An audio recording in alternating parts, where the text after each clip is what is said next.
परम प्रभु परमेश्वर की, परम प्रभु परमेश्वर की सत्यमेव जयते। आज ये सत्संग कार्यक्रम का तीसरा दिन है। आप सभी के समक्ष हर बैठक में बार बार इस बात को दोहराता हूं, दसियन बार और अधिक ही बार से यह कहता हूं कि आप सबको सबसे पहले अपने मानव जीवन को जानना समझना चाहिए, जानना समझना चाहिए, इसके वास्तविकता को देखना चाहिए। यदि जानने देखने के पश्चात, समझने परखने पहचानने के पश्चात लगता हो कि आपको परमेश्वर ने कोई अनमोल रतन दिया है, तो आप सभी को परमेश्वर का शुक्रगुजार होना चाहिए। आप सबको परमेश्वर का एहसानमंद होना चाहिए। आप सब जो है एक बार नहीं, यदि 1000 बार, लाख, करोड़ बार कहना पड़े तो मैं यही कहता रहूंगा, इस अनमोल रतन मणि की कीमत आप लोग नहीं जान पा रहे हैं। परमेश्वर ने एक भिखारी को चिंतामणि पत्थर दे दिया, पारसमणि भी नहीं, चिंता में कल्प वृक्ष दे दिया। जो चाहो सो पाओ, लेकिन उसको सामान्य घास पात, जंगली पेड़ पौधा समझकर तोड़ तड़ा कर फेंक दिया। वही स्थिति आप लोगों की है, वही स्थिति आप लोगों की है। इस दुनिया को मैं भी देखते चला आ रहा हूं, जब से शरीर होशवास दुरुस्त होकर के इसमें चल रही है। निसंदेह बड़ी आकर्षक है। पारिवारिकता बड़ा जटिल बंधन है। आप लोग जिस बंधन में बंधे हैं, जिस मजबूरी में बंधे हैं, जिस दायित्व में, कर्तव्य और दायित्व को मान बैठे हैं, मैं देख रहा हूं, चल रहा हूं, लेकिन वास्तव में ये सब ऐसा है नहीं। झूठ मूठ में आप अपने आप ये सब मान बैठे और मान करके उसमें फंसते जकड़ते जा रहे हैं। चाहे आप महिला हो, चाहे आप पुरुष हो, चाहे पुरुष हो चाहे महिला हो, सबके लिए एक ही बात है कि आप सबको अपने जीवन को समझना चाहिए, अपने जीवन को, मानव जीवन को जानना समझना चाहिए। एक बात मैं कहूं तो शायद आप लोगों को बड़ा अजूबा लगेगा, अविश्वसनीय ही लगेगा कि आपका मानव जीवन इस ब्रह्मांड से भी अधिक मूल्यवान है।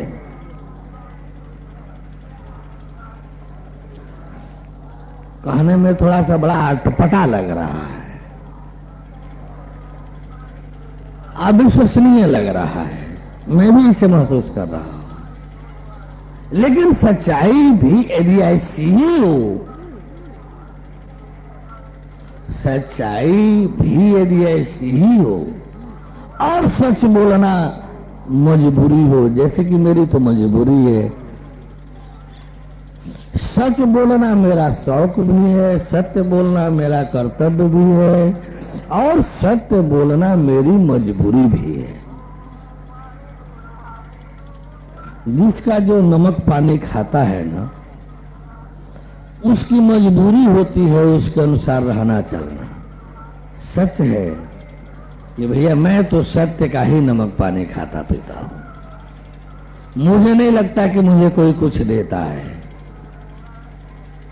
क्योंकि मेरे पास जितना कठोर श्रम और जितना कठिन श्रम और कठोर अनुशासन है, यदि सच्चाई नहीं होता, सत्य नहीं होता, तो मुझे एक गिलास पानी देने वाला कौन नहीं मिलता।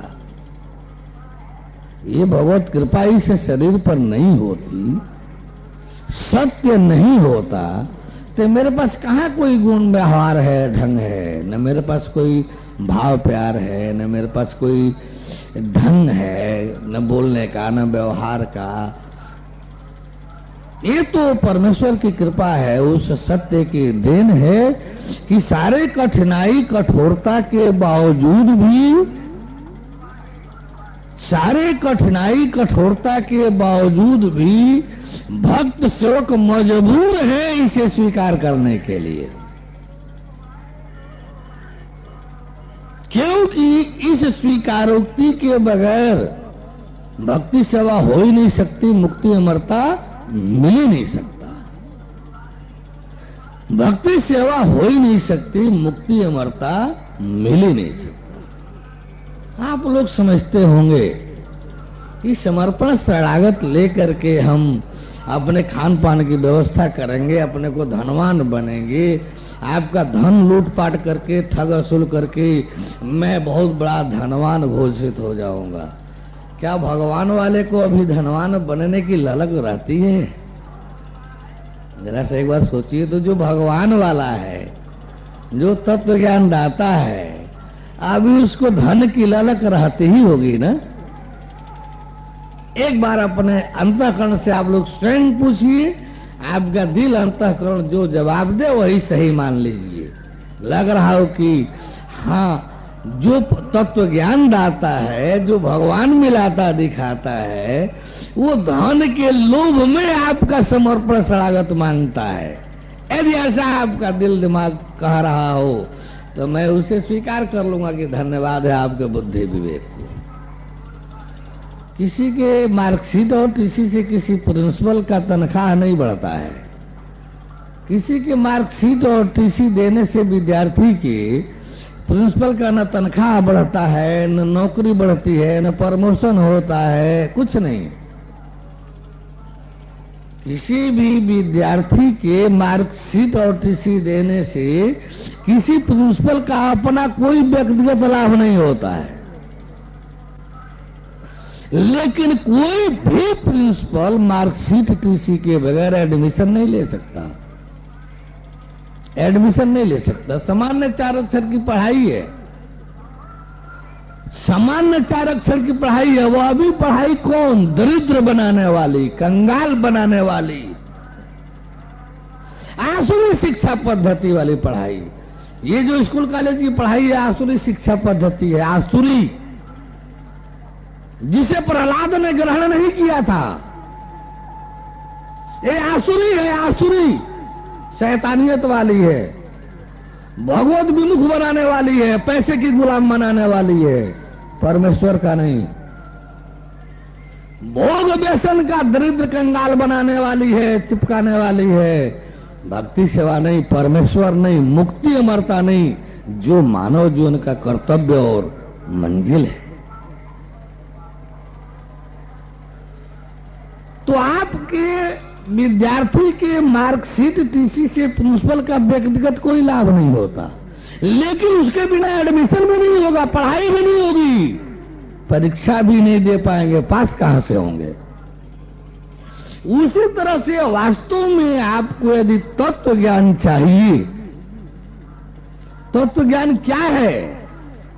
तत्व ज्ञान वह संपूर्ण जानकारी का विधान है जिसमें संसार क्या है, कैसा है, कैसे उत्पन्न होता है, कैसे संचालित होता है, कहां चला जाता है, ये सारा देखने को मिलता है। ये शरीर क्या है, कैसे उत्पन्न होती है, किससे उत्पन्न होती है, कैसे चालित संचालित होती है, अंत में कहां चली जाती है, ये सारी जानकारियां उसमें दिखाई देती है। ये जीव सेल्फ क्या होता है, कहां से आता है, कहां रहता चलता है। बैठने दो। ओए, क्या कर रहा है? चलो पीछे। बैठने तो यहाँ बैठ जाओ, हमारे पास बैठ जाओ, इधर बैठ जाओ, बैठा लो अपने बगल में, बैठ जाए बैठ जाए। नहीं पैसा नहीं, वो नहीं, परमेश्वर की तो एक 4 अक्षर की शिक्षा, 4 अक्षर पाने वाले शिक्षा के लिए विद्यार्थी को अपना मार्कशीट, अंकपत्र, मार्कशीट अंकपत्र जो है, मार्कशीट अंकपत्र जो है क्या होता है, विद्यार्थी की कमाई होती है। विद्यार्थी की कमाई क्या है, अंकपत्र ही तो है, मार्कशीट ही तो है। जब तक वह जमा नहीं करेगा प्रिंसिपल के यहां स्कूल कॉलेज में, और टीसी माने ट्रांसफर सर्टिफिकेट, यानी पिछला जिस स्कूल कॉलेज से आप आए हो वहां से एक सर्टिफिकेट लाओ कि अब तेरा संबंध वहां नहीं रह गया, अब मेरे यहां होना है। यही शरणागति हो गई। मार्कशीट देना माने समर्पण कर देना अपना, और टीसी माने अपने आप को शरणागत हो जाना। जब मैं पहले वाला का यहां नहीं रहा, मैं आपका हो गया। तो 4 अक्षर की शिक्षा में, 4 अक्षर की शिक्षा में मार्कशीट टीसी जमा हो रहा है, यानी विद्यार्थी का समर्पण स्वागत हो रहा है, तब नाम लिखा जा रहा है और पढ़ाई शुरू हो रही है, तब वो परीक्षा का पात्र बन रहा है, तब जाकर के परीक्षा देने के पश्चात वो फेल पास हो रहा है। 4 अक्षर की शिक्षा जिसमें इस जीवन का कोई विधान नहीं है। आप पीएचडी भी कर लेंगे तब भी आप दरिद्र बने रहेंगे, यदि कहीं गुलामी नौकरी पैसे के लिए नहीं करेंगे।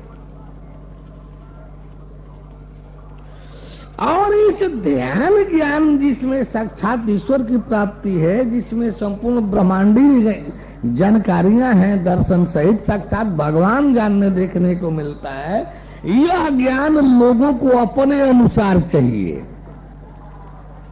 इसमें समर्पण से आगत बड़ा भारी लग रहा है। 4 पैसे की नौकरी के लिए तो गुलामी कर रहे हैं, विभाग को शरीर बेच दिए, पाप कुकर्म कर रहे हैं। 4 पैसे की नौकरी के लिए जो क्या है, पहले को पाना 30 तक खाना, 30 दिन गुलामी बजाना। पहले को पाना 30 तक खाना, 30 दिन गुलामी बजाना। गृहस्थ लोगों की जिंदगी क्या है, शाम सुबह खाना, सुबह शाम पखाना, दिन भर जुटाना, शाम सुबह खाना, सुबह शाम पखाना, दिन भर जुटाना, शाम सुबह खाना, सुबह शाम पखाना। यही जुटाना खाना पखाना, जुटाना खाना पखाना, जुटाना खाना पखाना, इसी में सारा जीवन गंवाना। वह क्या जीवन है आप लोगों का, क्या जीवन है आप लोगों का। इससे बढ़िया तो भेड़ बकरी है, उनको कोई जुटाना नहीं है। इससे बढ़िया तो गाय भैंस है आप लोगों के जीवन से, कि उनको कुछ जुटाना नहीं है, जिनको गौर झोला कर जुटा कर खिलावे। आप लोग कितना कमाएंगे, यानी आप लोग की, आप उससे तो बेटर हर तरह से गाय भैंस है आप लोगों से। जिनको गौर जुटा कर लाकर खिलावे, भूसा लावे, दाना लावे, पानी लावे, नाद लावे, उसमें मिला उला कर खिलावे, इतने नहीं। कोई नौकर रखे ना आपका पखाना फेंके, जल्दी नौकरों नहीं मिलेगा। उनका तो गाय भैंस का तो मलो मूत्र आपको काटना पड़ेगा, फेंकना पड़ेगा। वो अपने हाथ से अपना मल नहीं फेंकेंगे, उनका मल भी आपको फेंकना होगा। आप लोगों से यदि खाने जुटाना खाना पर खाना जीवन है, तो आपसे बढ़िया तो गाय भैंस है। आपसे हर तरह से बढ़िया तो गाय भैंस है। जुटाने की कोई चिंता नहीं है, सफाई की भी कोई चिंता नहीं है, नहलाने की भी कोई चिंता नहीं है। आपको गोबर जो तो नहला ही है, आपको गोबर जो तो गोबर काछी है, आपको गोबर जो तो सब कीजिए, उसको क्या गर्ज है? जब इतने जीवन है भोग भोग लेना, तो आपसे बेटर कोई भी कीड़ा मकोड़ा है। मानव जीवन पाने की कुछ जिम्मेदारियां होती हैं। मानव जीवन पाने के लिए भोग भोगना, अभोगी बच्चा पैदा कर देना, ये मानव जीवन नहीं है। ये तो शुगर कुकर भी करते हैं, ये तो कीड़े मकोड़े भी करते हैं। आहार निद्रा भय मैथुन कौन नहीं करता है? सब प्राणी करते हैं, आप भी करते हैं। भोग भोगना, बच्चा पैदा करना, भोग भोगना, बच्चा पैदा करना, ये कौन सी बड़ी बात हो गई? ये तो हर कीड़ा मकोड़ा करता है, ये तो हर भेड़ बकरी करता है, आप भी करते हैं, कौन बड़ी बात हो गई? मानव जीवन की जिम्मेदारियां होती हैं। करोड़ों करोड़ों बार की नारकीय दुसह यातनाओं से अपने जीव को उबारना, बचाना। जमराज की नारकीय यातनाओं से, जमराज के नारकीय करोड़ों बार की नारकीय यातनाओं से, तड़पन से अपने को सदा सदा के लिए बचाने का प्रयत्न करना, जिसे मुक्ति अमरता कहते हैं, मोक्ष। मानव जीवन की अंतिम जिम्मेदारी ये है। मानव जीवन की जिम्मेदारी भोग भोगना, बच्चा पैदा करना नहीं है। शायद परमात्मा ने कोई भूल गलती कर दिया, आप जैसे जीवों को उनको मानव जीवन नहीं देना चाहिए था, नहीं देना चाहिए था। जिसको भोगे व्यसन चाहिए, वो मानव जीवन भोग व्यसन में बढ़िया तरह से थोड़े मिलेगा। भेड़ बकरी होंगे, कीड़ा मकोड़ा होंगे, गाय भैंस होंगे, तो भोग भोग भोग भोग, घूमेंगे खाएंगे, घूमेंगे खाएंगे, कोई जिम्मेदारी नहीं है। भोगेंगे, घूमेंगे खाएंगे भोगेंगे, घूमेंगे चलेंगे खाएंगे भोगेंगे, चलेंगे खाएंगे भोगेंगे। गाय भैंस भेड़ बकरी कीड़ा मकोड़ा यही तो करते हैं, चलते हैं, खा भोगते हैं, बच्चा पैदा करते हैं, चलते हैं, भोगते हैं, बच्चा पैदा करते हैं। यही आप भी कर रहे हैं, चलते हैं, भोगते हैं, बच्चा पैदा करते हैं। और नहीं तो आप भगवान के सबसे नाशुक्रा। यदि सच बोलना हो तो कठोर लगेगा, नमक हराम। मनुष्य जैसे नमक हराम धरती का कोई प्राणी नहीं है परमेश्वर के प्रति अपने खिलाफ। मनुष्य जैसा नमक हराम कोई भी प्राणी नहीं है धरती का। अपने खिलाफ भी आप नमक हराम है, परमेश्वर के प्रति नमक हराम तो आप है ही हैं। ये क्यों मैं नहीं कह रहा हूं, आप मुझसे झगड़ा नहीं कर सकते, मैं थोड़े कह रहा हूं। ये तो किसी ने कहा है कि मौसम कौन कुटिल खल कामी। मौसम कौन कुटिल खल कामी, बड़े विचित्र है, किसी संत की वाणी है। मौसम कौन कुटिल खल कामी, जही तन दियो ताही बिसरायो, ऐसो नमक हरामी। जही तन दियो ताही बिसरायो, ऐसो नमक हरामी। हम थोड़े आपको नमक हराम कह रहे हैं, हम आपको थोड़े नमक हराम कह रहे हैं। ये तो पहले ही से है। भर भर उधर विषयन को ध्यावे, यानी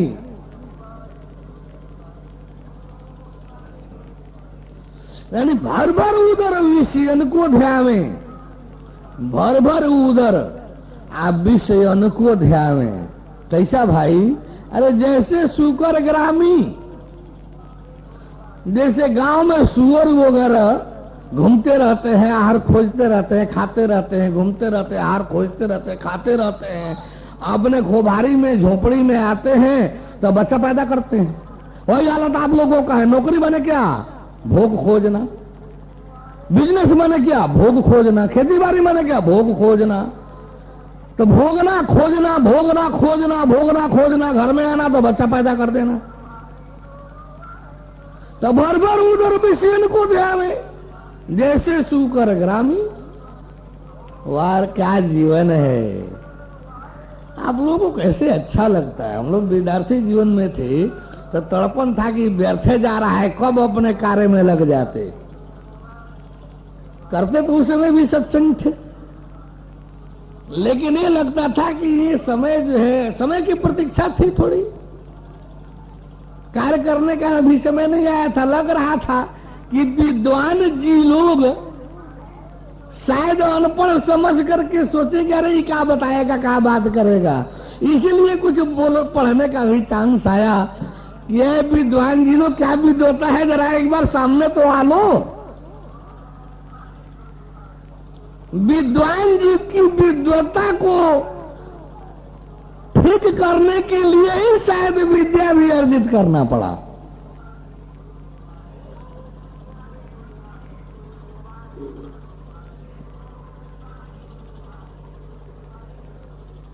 ओ परमेश्वर की, आप लोगों को कैसे चैन मिलता है खा पी करके भोग भोगने और परिवार में जीवन जीना। कैसा लगता है, कैसे आप लोग ठहर लेते हैं। क्या घृणित रोल है।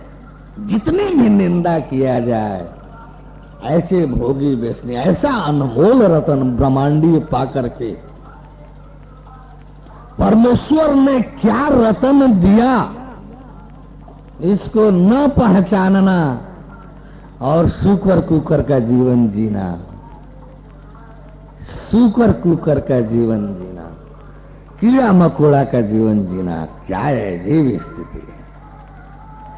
ये जीवन मिला हमको परम पवित्रतम ब्रह्मांड के सृष्टि के परम पवित्रतम ज्ञान के अनुसार ले चलना, परम पवित्रतम ज्ञान को दे करके ले चलना।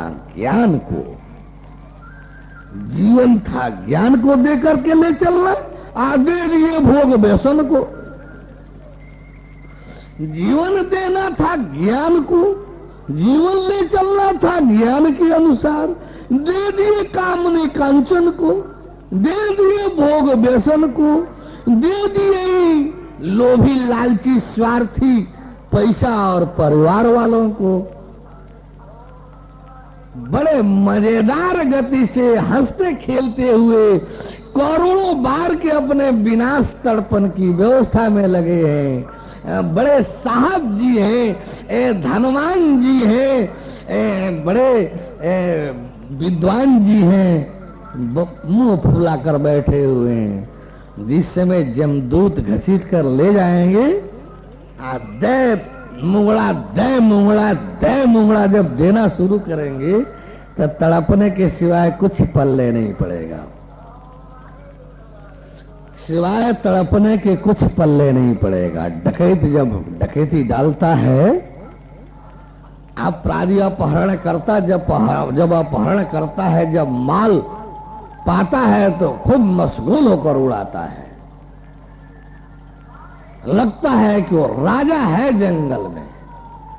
लेकिन जब इस इंस्पेक्टर साहब के सामने, जब पुलिस फोर्स के सामने पड़ता है, तो उसको समझ में आ जाता है कि कितना बड़ा राजा है। यदि गोली का शिकार हो गया तो हो ही गया, यदि बच गया तो इंस्पेक्टर साहब तय तोड़ाई धुनाई, तय तोड़ाई धुनाई, तय तोड़ाई धुनाई वही चौराहे से करते हुए जब अपने थाने तक लेकर आते हैं तो सारा साध उनका पूरा हो जाता है। बचपन से जहां जो अपराध किए रहते हैं सब बक बक बोलना शुरू कर देते हैं, बोलना शुरू कर देते हैं। वही गति आप लोगों की है। शरीर को ज्ञान को न देना, शरीर को सत्य के अनुसार न ले चलना, परमेश्वर की अवहेलना करना, क्या इससे भी बड़ा अपराध होता है क्या? शरीर को सत्य के अनुसार न ले चलना, शरीर को ज्ञान के अनुसार न ले चलना, शरीर को पर से परमेश्वर को अपमानित करना कराना, परमेश्वर के दिए हुए इस अनमोल रतन मानव जीवन को मन माना शैतान के अनुसार ले चलना, क्या यह छोटा अपराध है? यह छोटा अपराध है क्या? क्या इस सरकार से भगवान सरकार कमजोर है क्या? दंड देने में, दंड दिलाने में? इस गवर्नमेंट का कानून तोड़ने पर, अपराध करने पर ये गवर्नमेंट साज ले रही है, साज दे रही है। क्या भगवान गवर्नमेंट जो है साजने में कमजोर है क्या? साजने सजवाने में आप मन माना चल रहे हैं, चलिए ये आपकी बात। साजना ही तो है ये 84 लाख जोनियां, साजना ही तो है नारकीय आत्माएं। आप जांच कीजिए ना, कोई मक्खी मच्छर ऐसा है जो मौत चाहता हो? जोन बदलते ही सारी चीजें पिछले जन्म की भूल जाती हैं। क्या मौत की यातना का भय भी किसी को भूला है? किसी प्राणी को? क्या मौत की यातना का भय भी किसी प्राणी को भूला है? अब देखिए, अरे भाई बड़ा महंगा फीस है, कैसे वहां पढ़ेंगे? बड़ा महंगा ज्ञान है, कैसे ज्ञान लेंगे? इस ज्ञान को देखिए, आइए बैठिए, चाय पीजिए फोकट का, खानो खाइए फोकट का, बिना पैसे का, मुफ्त का। ये सत्संग सुनिए, ज्ञान पाइए, पैसा एक नहीं लगना है। लेकिन शरणागति तो परमेश्वर की अनिवार्य है ना। दीन्ही ज्ञान हर लीन्ही माया, राम जी ने भी ऐसा किया था। तो मैं वो शरणम गच्छ सर्वभावेन भारत, भगवान कृष्ण ने भी अर्जुन से कहा था कि अर्जुन, यदि वास्तव में तुम ज्ञान को हर प्रकार से समझ देख परख लेना चाहता है, तो पहले तुम परमेश्वर के प्रति सर्वतो भावेन, सभी प्रकार के भावों से पहले शरणागत हो जा। पहले परमेश्वर के शरण में जा, गच्छ आने पहले परमेश्वर के शरण में अपने को कर दो, तब जाकर के ज्ञान तेरे पकड़ में आएगा। एक प्रश्न उठा है अध्याय 4 के श्लोक 34 का वर्णन करने में, यानी गीता तत्व विवेचनी में है, जयदयाल गोविंदका के टीका में, कि क्या तत्वदर्शी सत्पुरुष जो है, हम समर्पण न करें, हम शरणागत न हुए, हम उनको दंडवत प्रणाम न करें, हम उनके प्रति उनके अनुसार न होवे, तो क्या हम तत्व ज्ञान हमको नहीं मिल सकता? उसमें प्रश्न है कि हम तत्वदर्शी सत्पुरुष के प्रति दंडवत प्रणाम न करें, हम तत्वदर्शी सत्पुरुष के शरण में हम समर्पण न हुए, हम शरण में न जावें, हम उसकी सेवाएं न करें, तो क्या हमको तत्व ज्ञान नहीं मिल सकता? आप पढ़िए, उसमें प्रश्न है। तो उस टीका में है कि तत्वदर्शी को आपके समर्पण शरणागत से कोई लेना देना नहीं है। तत्वदर्शी को आपके दंडवत प्रणाम करने से कोई फर्क नहीं पड़ता है। आपके समर्पण शरणागत से कोई लेना देना नहीं है। आप उसकी सेवाएं करेंगे कि नहीं करेंगे, इसका भी उसको कोई मतलब नहीं है। फिर इतनी कठोरता से यह नियम लागू क्यों? तद विधि प्रणिपाते न पर प्रश्न न सेवया, इसके पश्चात तब उपदेक्षन्ति ते ज्ञानम ज्ञानी न तत्वदर्शिन। तो इतनी कठोरता से ये दंडवत प्रणाम, समर्पण शरणागत, भक्ति सेवा, ये सब कठोरता से लागू करने का क्या प्रयोजन? तो उसमें स्पष्टतः इसका उल्लेख है। देखिए, पढ़िए, क्या है कि तत्वदर्शी का तो इससे कोई लेना देना नहीं है, लेकिन सवाल यह है कि यदि ऐसा आप नहीं करेंगे तो आपका अभिमान अहंकार उस ज्ञान अमृत रस को आपके बर्तन में ठहरने ही नहीं देगा। जैसे बारिश जितना भी हो, यदि मिट्टी का धुआं हो, मिट्टी का कोई टीला हो, तो पानी उस पर ठहर ही नहीं सकता। पानी तो गड्ढा गुड्ढी खोजेगा, पानी तो खाल खेत खोजेगा, यानी ऐसे में पानी ठहरेगा, ऐसे में पानी थोड़ा ठहरेगा। यहाँ पानी टोटी तो जो नलका है उसके नीचे गिलास उलाट कर रख दीजिए, हाथ जो है ऐसे करके रख दीजिए टोटी के नीचे,